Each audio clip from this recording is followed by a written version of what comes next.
เคยนึกภาพไหมว่าโลกยุคที่ยังไม่มีอินเทอร์เน็ตไม่มีโทรศัพท์ไม่มีแม้แต่ถนนดีๆแต่ข่าวจากเอเชียกลับเดินทางไปถึงยุโรปได้ในเวลาแค่เดือนเดียวเดือนเดียวเหรอคะสมัยนี้ส่งไลน์ยังหลุดบ้างเลยอ่ะนี่คือระบบอะไรเนี่ยระบบยามของมองโกครับหรือที่เรียกอีกชื่อว่าเออโตระบบสื่อสารสุดล้ำในศตวรรษที่ 13ที่ทำให้จักรวรรดิของเจงกิสข่านใหญ่ที่สุดในประวัติศาสตร์โลกแต่ยังเชื่อมถึงกันเหมือนมี Wi-Fi ข้ามทวีปเลยครับ เดี๋ยวค่ะก่อนจะไปถึงระบบยามขอถามก่อนเถอะมันเกิดขึ้นได้ยังไงในยุคที่ยังไม่มีเทคโนโลยีเลยต้องย้อนไปตอนเจงกิสข่านครับ ตอนนั้นเผ่ามองโกยังเร่ร่อนอยู่บนทุ่งหญ้าสเต็ปไม่มีเมืองไม่มีระบบราชการเหมือนอารยธรรมจีนหรือเปอร์เซีย แต่เจงกิสข่านมีปัญหาหนึ่งคือจะคุมพื้นที่มหาศาลยังไงให้ข่าวสารถึงกัน เขาเลยสร้างระบบสื่อสารทหารบนหลังม้าขึ้นมา ซึ่งต่อมาโอเคไดข่าน ลูกชายคนที่ 3เป็นคนพัฒนาให้กลายเป็นเครือข่ายเต็มรูปแบบทั่วจักรวรรดิ แสดงว่าต้นแบบมันเกิดจากความจำเป็นของสงครามก่อนใช่ไหมคะ ใช่เลยครับ แต่มองโกไม่ใช่พวกคิดเองทั้งหมดนะ เขาดัดแปลงของเก่าให้ดีขึ้น พอไปยึดจีนตอนเหนือได้ เขาก็เห็นระบบไปรษณีย์ของราชวงศ์จิ้นกับถัง แล้วเอามาพัฒนาใหม่ เพิ่มระเบียบแบบทหาร ความเร็ว และระบบการควบคุมที่เข้มงวดมาก โอ้เรียกว่าเป็นของเก่าที่อัปเกรดด้วยวิธีคิดของมองโกเลยสิคะ ถูกต้องเลยครับ เหมือนอัปเดตเวอร์ชั่น 2.0 ของไปรษณีย์โลกเลย ระบบยามคือเครือข่ายสถานีพักม้าที่วางเรียงต่อกันทั่วจักรวรรดิ แต่ละสถานีห่างกันราว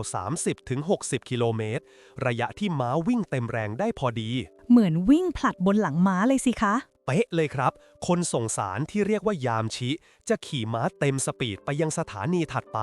ถึงที่แล้วก็เปลี่ยนม้าตัวใหม่ หรือส่งต่อสารให้คนใหม่ที่รออยู่ ไม่มีการหยุด ไม่มีพักกลางวันกลางคืน สารเดินทางต่อเนื่องเหมือนข้อมูลในสายไฟเลยครับ แล้วสถานีแต่ละแห่งมีอะไรบ้างคะ มีทั้งม้า อูฐอาหารที่พัก และเจ้าหน้าที่ประจำสถานี 24 ชั่วโมง บางสถานีใหญ่หรูเหมือนวังเลย มาโคโปโลยังบอกว่ามีเตียงไหม ผ้าม่านทองคำ แต่บางแห่งก็แค่กระท่อมในทุ่งหญ้า มีแต่กองฟางกับหม้อซุป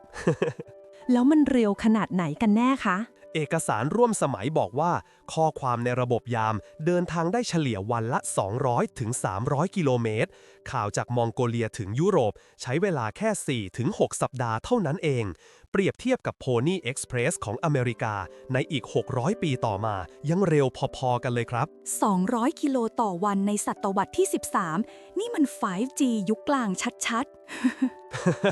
ใช่ครับ และระบบนี้ยังดัดแปลงตามภูมิประเทศด้วย บางพื้นที่มีนักวิ่งเท้าเร็ว ผลัดกันวิ่งทุก 3 ไมล์ บางเส้นทางข้ามน้ำก็ใช้เรือเล็ก ส่วนในเขตหนาวของไซบีเรียก็ใช้เลื่อนลากด้วยกวางเรนเดียร์เรียกได้ว่าโลจิสติกระดับโลกก่อนโลกาภิวัตน์ ๆ แล้วคนส่งสารพวกนี้เดินทางข้ามประเทศได้ยังไงไม่โดนจับล่ะคะ เขามีสิ่งหนึ่งที่ทรงพลังมากครับ เรียกว่าไพซ่า เป็นแผ่นเหล็กหรือทองคำที่สลักตราของข่านไว้ ถือเป็นหนังสือเดินทางราชการระดับ VIP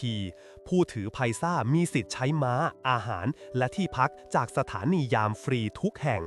บางอันถึงขั้นสลักคำขู่ว่าใครไม่ให้ความเคารพจะต้องถูกลงโทษ จะต้องตาย โหดมาก นี่คือบัตรผ่านทางที่มาพร้อมคำสาป ใช่ครับ แล้วมันยังทำหน้าที่เหมือนใบเบิกทางด่วนด้วย เพราะข่านต้องการให้การส่งสารเร็วที่สุด ไม่มีใครกล้ามาขวางทางยามเลย ใครแตะต้องคนส่งสารถือเป็นเหตุแห่งสงคราม หรือคาซุสเบลลี่ทันที นึกถึงกรณีจักรวรรดิควาเรสเมียเลยใช่ไหมคะ ที่ปกฆ่าทูตของเจงกิสข่าน ใช่ครับ ผลคือโดนบุกถล่มจนจักรวรรดิหายจากแผนที่โลก เรื่องนั้นกลายเป็นตำนานยายิงคนส่งสารที่ยังใช้พูดกันอยู่ทุกวันนี้เลย แล้วระบบยามใช้ทำแค่ส่งข่าวเหรอคะ ไม่เลยครับ มันคือเส้นเลือดของจักรวรรดิที่ทำให้มองโกยิ่งใหญ่ได้จริง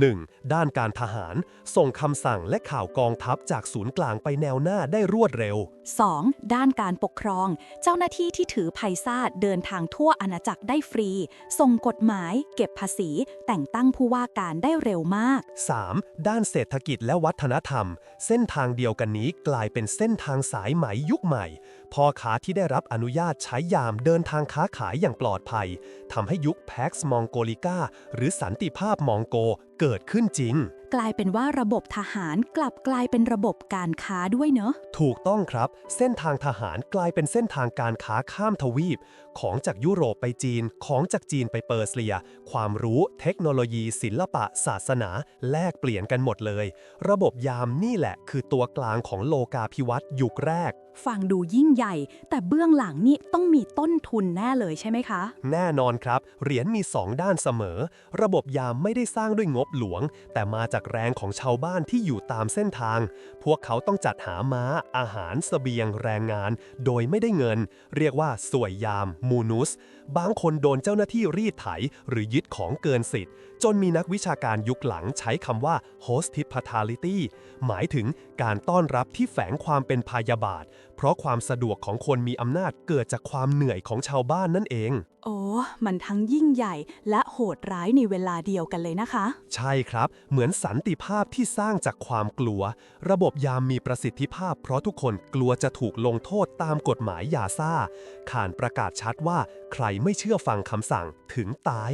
กฎหมายนี้เปรียบเสมือนซอฟต์แวร์ที่ควบคุมฮาร์ดแวร์ของเครือข่ายยามทั้งหมด แล้วถ้าเทียบกับระบบไปรษณีย์ในยุคเดียวกัน เช่นของโรมันล่ะคะ โรมันก็มีระบบเคอร์ซัสพูติคุสนะครับ เป็นระบบสถานีม้าเหมือนกัน แต่เน้นราชการมากกว่า ความเร็วของโรมันเฉลี่ยแค่ 80 กิโลเมตรต่อวัน ส่วนยามของมองโกไปได้ 200-300 กิโลเมตรต่อวัน เร็วกว่า 3 เท่า และครอบคลุมพื้นที่ใหญ่กว่าทั้งทวีปยุโรปกับเอเชียรวมกัน โห มองโกคืออเมซอนพรามแห่งยุคกลางเลย เป๊ะเลยครับ ส่งด่วนทั่วจักรวรรดิ แล้วหลังจากประวัติมองโกล่ม ระบบนี้หายไปไหมคะ ไม่หายครับ รัสเซียสมัยหลังเอาไปใช้ต่อเลย จนมีระบบยามคูเรียเซอร์วิสของทางราชการ แม้แต่ชื่อยามก็ยังใช้เป็นชื่อหมู่บ้านเช่น กาฟรีลอฟยาม และทุกปีในมองโกเลียยังมีแข่งม้ามองโกเดอร์บี้ตามเส้นทางยามโบราณ เพื่อระลึกถึงตำนานม้าเร็วของเจงกิสข่าน ว้าว เหมือนระบบที่ตายไป แต่ยังมีเสียงกีบม้าดังอยู่ในหน้าประวัติศาสตร์เลยค่ะ ใช่ครับ และนั่นแหละคือความย้อนแย้งที่สวยงามของประวัติศาสตร์จากประวัติที่เกิดจากความรุนแรงกลับสร้างสันติภาพ ระบบที่สร้างมาเพื่อคุมคนกลับเป็นเครื่องมือที่เชื่อมโลก เหมือนอินเทอร์เน็ตแห่งศตวรรษที่ 13 ที่วิ่งด้วยพลังของม้าแทนสายไฟ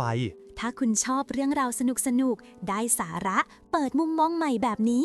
อย่าลืมกดไลค์ กดแชร์ และกดติดตาม Zero to Know ไว้เลยนะครับ แล้วเจอกันใหม่ตอนหน้าค่ะ กับเรื่องเล่าที่สนุกกว่าที่คิดครับ จากศูนย์สู่รู้ สนุกทุกคลิป